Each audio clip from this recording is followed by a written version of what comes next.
Today we have a few incredible adoption update stories that you won't want to miss, including some very special guests joining us right here in studio. That and so much more right here on Pets on Parade.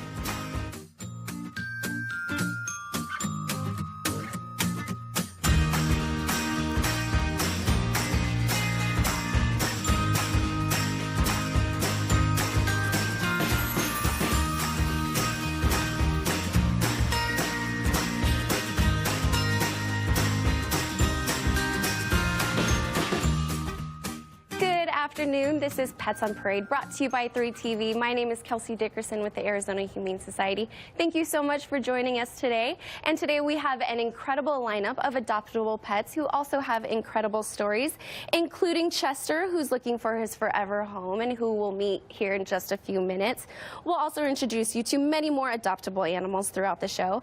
In addition, we want to fun game with you today. On your screen, you'll see an adorable pup who was adopted from the Arizona Humane Society a while back. Well, the adopter kept in touch with our volunteer Lisa and told her she did a DNA test on Busy here. We think the results will be a little surprising. What do you think he is? We'll give you the breed breakdown later on in the show, and we'll tell you how well you guessed. And at the Arizona Humane Society, we see all kinds of cases from owner surrender to hit by car, animal cruelty, and everything in between. You're going to meet Blue in a few minutes, who thankfully is on his way to turning his luck around. But before we introduce you to them, I want to introduce you to my co-host, Greg. Greg's pretty young still, at only 6 weeks old, and it was brought to the Arizona Humane Society when his previous owner surrendered him and 2 other rats into our care. You may remember his friend Bobby from last week. Rats are often misunderstood creatures and are very loving and affectionate. Domesticated rats, also thought to be the same as sometimes thought to be the same as rats you see outside, are roof rats, but they have larger ears and are a little bit more friendly. You can even take them on walks with tiny little rat harnesses, but just make sure you keep an eye out for birds in the sky and curious cats. So make sure to head to our campus for Compassion if you'd like to meet the adorable Greg and give him his forever home. And now our first official guest is named Chester, maybe after Chester the cheetah, the Cheetos mascot. I don't know, Lisa, but I think you have a little bit better of a name for him. Yeah. Well, I call him Cheesy Chester because he is the life of the party, and I don't know if you can hear him purring away in my microphone, but I can not only hear him but feel him. He has a little motorboat purr.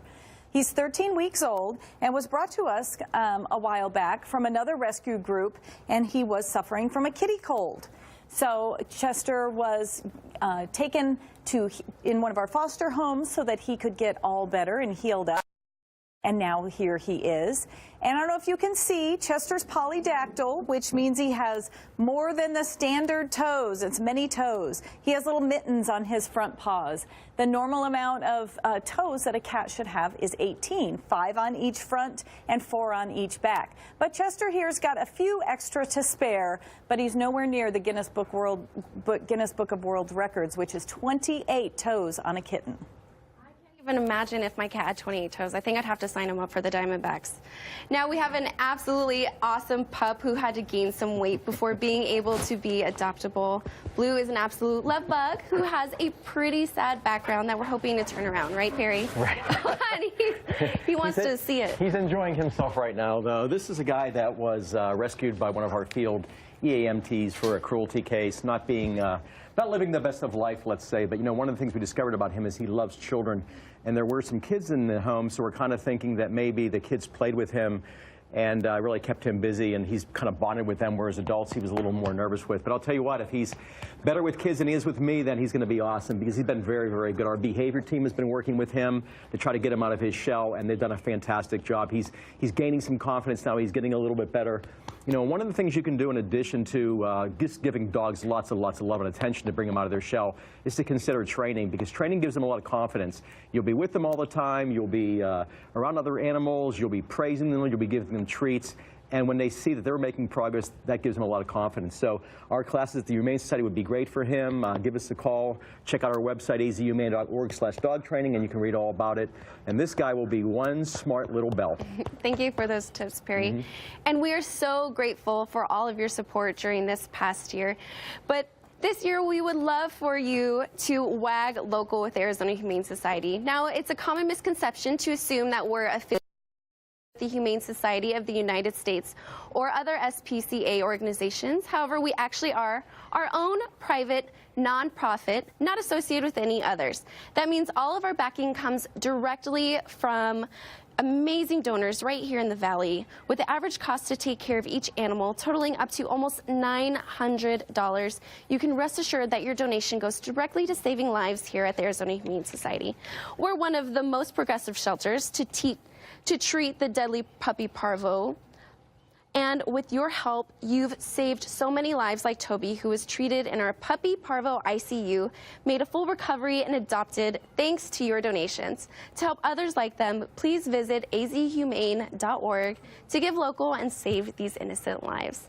Now, Jeanine, I think you might be a little familiar with this next pair, and I'm sure you have some great things to say about them. Oh, yes, I do. This pair is part of a foursome, which you will meet their sisters later on. And Claire, Julius, and you'll see Starla and Emma, they all were dropped off at our shelter at 3.5 weeks old in a box sitting on our front door. So I decided to foster them myself. I have been raising these babies for 2 months. So I feel like so connected to them. And they are, I mean, when you have a foster situation, what you get is a very well-balanced animal, because I had them with 3 dogs, with a full-size grown cat, and they were perfect. I mean, Claire, she does, both of them actually, these two, actually do this stand up on their back feet, and they do like this King Kong move. And then when they're all done playing, they will snuggle up in your, like on your chest, and they put their little paws on your face, and you get overwhelming feelings of love. I mean, it's like the best ever that you have, is having these kittens look adoringly into your eyes. So it would be awesome if 2 of them could go together, because there are, you know, they're being siblings, you already know that they've established hierarchy between each other, and they have been bonded their whole entire lives. So now they're about 12 weeks old, and Julius is, of course, a little boy, and little Claire here is a girl, which almost all calicos are always female, which is this cute little fun fact. But, oh, you will do your heart a favor if you adopt any of these kittens. Oh, love them. Thank you so much, Jeanine. They're certainly adorable. And we have another little sweetheart joining us who may just bring you some good luck. Can you tell us about Penny, Lisa? Penny is a treeing walker hound. So they are a hound breed, a coon hound, in fact. And Penny here is 39 pounds. She came to us, it's kind of a cruelty investigation, and her owners weren't taking very good care of her, but she is now in our care. As you can see, she's thin. She's only 39 pounds. She should gain a little bit of weight. But treeing walker hounds are a very smart breed, and they've been used for hunting, and they are like a colonial breed. The early 1800s, they were used to tree, game, bear, and mostly raccoons. They are known to bay. They bay instead of bark. And then when they do get an animal up in the tree, they notify their hunter by barking in a very short chop. So this little girl is very smart and very interested in the world around her. She's going to be easy to train through tricks through her nose. She is a scent hound, so she's going to be any sort of training, but she is off to a good start. She sits, as you can see already, like a lady, and she will put her paw up. If you tell her, give me your paw like a lady, come on, give me your paw. I don't know if she'll do it here, but when you have hot dogs, she will go like this with her paw. She'll hand it to you. So to make a wonderful breed for somebody. These are very smart hound dogs. So if you're interested in hearing all about her bay, come down and meet Penny. And make sure to stay tuned. We'll introduce you to this lovely family who has the best